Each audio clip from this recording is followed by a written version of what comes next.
കാക്കായെ. ഓ എന്റെ ദൈവമേ, ഇവനെയൊക്കെ ഏത് നേരത്താണോ ഈശ്വര. എനിക്കതറിയില്ല.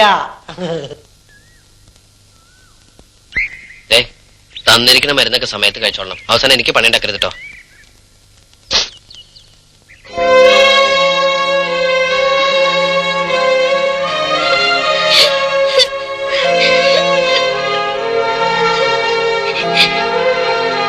ഇവിടെ താമസിക്കുന്നെന്ന് എങ്ങനെയാ മനസ്സിലായേ? എന്റെ ക്ലാസ്സിൽ പഠിക്കുന്ന സബിതയുടെ വീട് ഇവിടെ അടുത്താ. അവളാ പറഞ്ഞ് ഏട്ടനും ഏടത്തി ഇവിടെയാ താമസിക്കണെന്ന്. ഓൾക്ക് സുഖാണോ? ഓളല്ല, ചക്കപ്പോത്ത വീപ്പക്കുറ്റി. എന്റെ വീപ്പക്കുറ്റിക്ക് മുത്തപ്പടെ കൊട്ടാരം കാണണ്ടേ? വാ.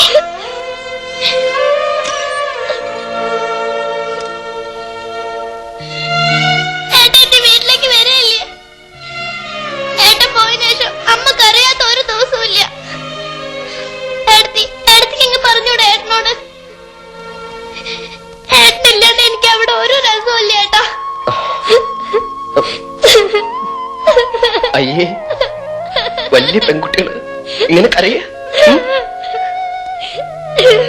മോൾക്ക് എപ്പ വേണമെങ്കിലും ഇങ്ങോട്ട് വരാലോ. ഏട്ടനോട് തൊട്ടടുത്തില്ലേ? വേഗം പൊക്കോ. വീട്ടിലെ അമ്മയൊക്കെ മോളെ കാണാണ്ട് വിഷമിച്ചിരിപ്പുണ്ടാവും. പടി വരെ ഏട്ടൻ കൊണ്ടാക്കാം. വേണ്ട, ഞാൻ തന്നെ പോയിക്കോളാം.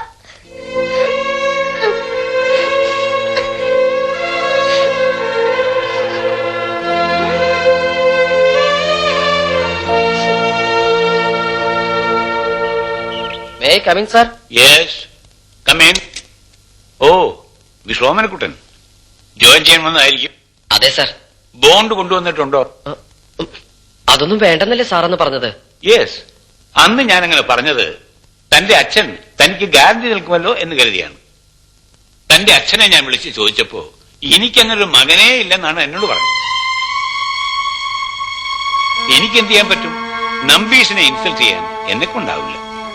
അച്ഛനെ തോൽപ്പിക്കാൻ നടക്കുന്ന മക്കളെ ഞാൻ എൻകറേജ് ചെയ്യില്ല. ഒരു മകൻ എന്ന നിലയ്ക്ക് താനിപ്പോൾ ചെയ്യേണ്ടത് ഉപദേശമല്ല, ജോലിയെ ഞാൻ ചോദിച്ചത്. സ്വന്തം കാലിൽ നിൽക്കുന്ന ജപ്പാനിലെ കുട്ടികളെ കണ്ട് AC മുറിയിലെ കറങ്ങുന്ന കസേരയിലിരുന്ന് കോരിത്തരിച്ചാൽ മാത്രം പോരെ സാർ. അതിന് ശ്രമിക്കുന്ന കേരളത്തിലെ പിള്ളേരോട് കുറച്ചെങ്കിലും ദയ കാണിക്കണം. വരട്ടെ സാർ. Very brilliant advice. ആരുമില്ല ഇവിടെ?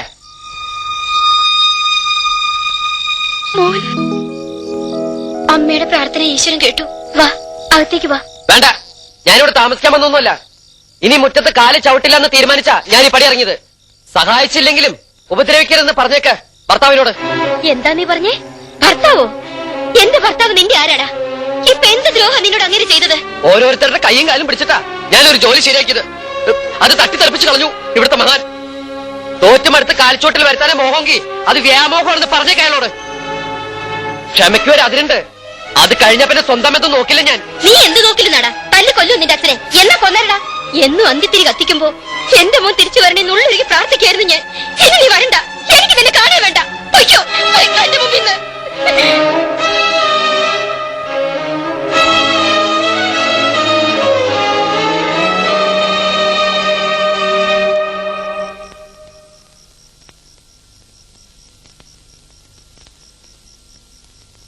എന്താണ് നിന്റെ അമ്മയുടെ മുഖം വീർത്ത് കെട്ടിയിരിക്കുന്നത്? അമ്മ എത്ര നേരം കരയായിരുന്നു. എന്തിന്? എന്തിനാ ശാരദ? ഒന്നുമില്ല. കുട്ടേട്ടൻ വന്നിരുന്നു. ഓ, വന്നിരുന്നോ? അച്ഛനെ കുറെ ചീത്തയും പറഞ്ഞു.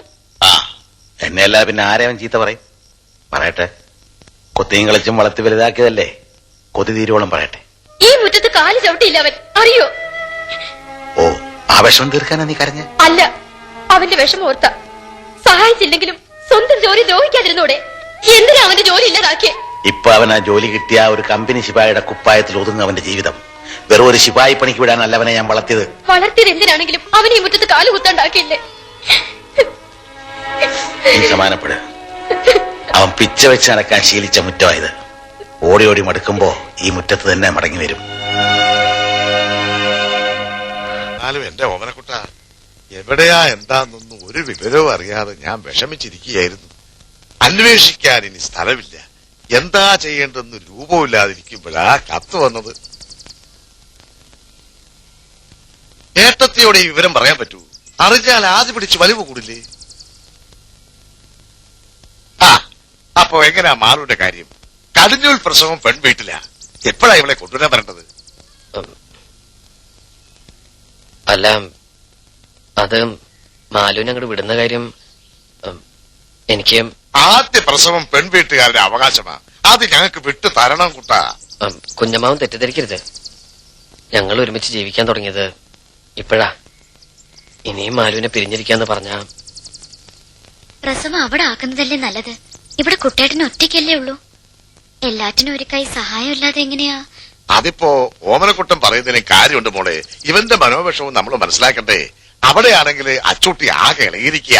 ഉത്സവത്തിന് വന്നൊരു ആനയുടെ മാലമേ തൂങ്ങി അവൻ കാട്ടിയ പൊങ്ങില് ഈ വയറ്റുമേലെങ്ങാൻ അവൻ തട്ടുവോ മുട്ടുവോ ചെയ്താൽ എന്റെ ദേവി, ഒരു കണക്കിന് പറഞ്ഞാൽ പ്രസവം ഇവിടെ ആക്കുന്നത് തന്നെയാ നല്ലത്. ആ ഓണം കേറാമൂലേക്കാൾ നല്ല ആശുപത്രിയും ഡാക്ടർമാരും ഒക്കെ ഇവിടെ ഉണ്ടല്ലോ. അല്ലെങ്കിലും ഇന്നത്തെ കാലത്ത് അവരവരുടെ സൗകര്യത്തിലാ കാര്യങ്ങള്. ആചാരവും മര്യാദയൊക്കെ അങ്ങനെ കിടക്കും. അപ്പോ അത് അങ്ങനെ തന്നെ അങ്ങോട്ട് ഉറപ്പിക്കുക. പ്രസവത്തിന്റെ സമയത്ത് ഞങ്ങളൊക്കെ ഇങ്ങോട്ട് വരില്ലേ? പേടിക്കണ്ട, കുഞ്ഞുമാമയെ ബുദ്ധിമുട്ടിക്കാൻ ഞങ്ങൾ അങ്ങോട്ട് വരില്ല. അയ്യോ, ഞാനതല്ല ഉദ്ദേശിച്ചത്. മനസ്സിലായി. എന്നാ സമയം കളയാനില്ല, ഞാനിങ്ങോട്ട് ഇറങ്ങിയ.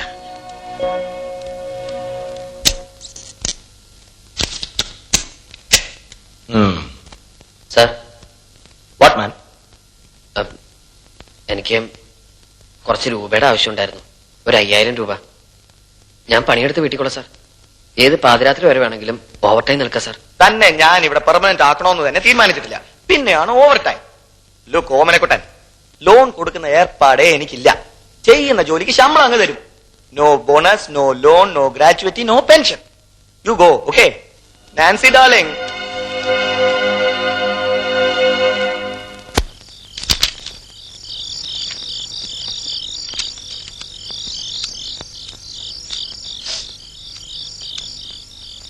എവിടെയായിരുന്നു ഇതുവരെ?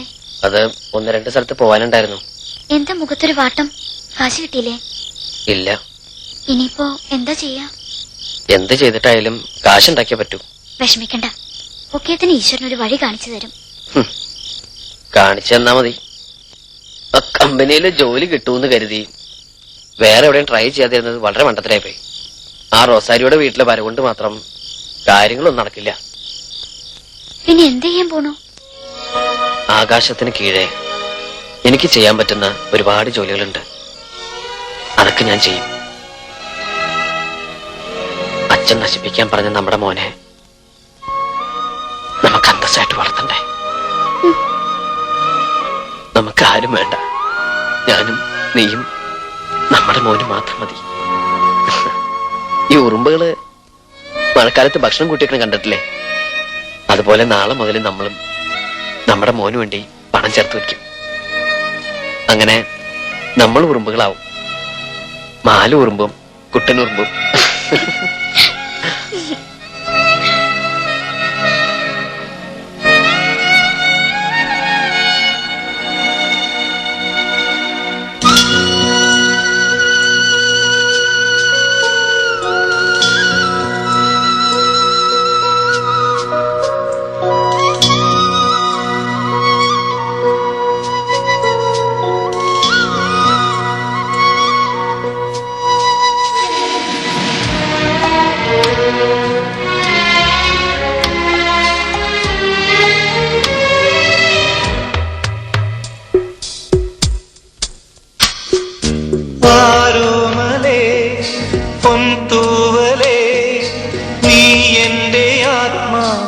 ആന്തോളനം ഈ ജന്മമാ മൺതോണിയിൽ നാം പോകുമേകാന്ത തീർത്ഥാടനം. പോകാൻ തുടങ്ങുന്ന പകൽ മൈനയും നാദം വീതുമ്പുന്ന നിഴൽ വീണയും താന്തരായി പാടും ഈ വേളയിൽ ആരോമലേ പൊൻതൂവലേ നീ എന്റെ ആത്മാവിനാന്തോളനം.